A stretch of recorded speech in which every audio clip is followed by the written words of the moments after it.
Hi friends, welcome to mom's kitchen. ఇప్పుడు hotel style tiffin sambar ఇంట్లోనే ఈజీగా ఎలా చేయాలో చూద్దాం. దీనికోసం ఒక కప్పు కందిపప్పును కడుక్కొని కుక్కర్లోకి తీసుకోవాలి. కొద్దిగా వాటర్ యాడ్ చేసుకొని ఇందులో ఒక 2 టమాటా ముక్కలు, ఉల్లిపాయలు, పచ్చిమిర్చి, కొద్దిగా కరివేపాకు, పసుపు కూడా వేసుకొని ఆయిల్ కూడా వేసి మూత పెట్టి 2 విజిల్స్ వచ్చేంత వరకు ఉడికించుకోవాలి. పప్పుని ఇలా మెత్తగా ఉడికించుకున్న తర్వాత పప్పు చల్లారాక మిక్సీ జార్లోకి వేసుకొని ఇందులో 2 వెల్లుల్లిపాయలు కూడా వేసుకొని మిక్సీ పట్టుకోవాలి.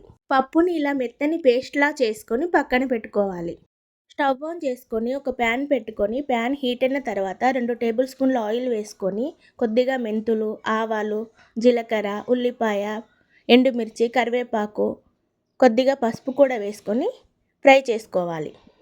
ఇవి కొద్దిగా ఫ్రై అయిన తర్వాత ఇందులోకి ముందుగా ఉడికించి పెట్టుకున్న పప్పు మిశ్రమాన్ని కూడా వేసుకొని కలుపుకోవాలి. ఇందులో ఒక కప్పు చింతపండు రసం వేసుకోవాలి. కొద్దిగా వాటర్ కూడా యాడ్ చేసుకొని ఒక 5 నిమిషాలు ఉడికించుకోవాలి. పప్పు ఇలా మరుగుతున్నప్పుడు ఇందులో రుచికి సరిపడా ఉప్పు, ధనియాల పొడి, జీలకర్ర పొడి, సాంబార్ మసాలా, కొద్దిగా బెల్లం, కొత్తిమీర వేసుకొని కలుపుకోవాలి. Perfect hotel style tiffin sambar ready. ఇది ఇడ్లీలోకి, వడలోకి, అన్ని టిఫిన్స్లోకి చాలా బాగుంటుంది. ఈ రెసిపీ కనుక మీకు నచ్చితే do like, share and subscribe. Thanks for watching.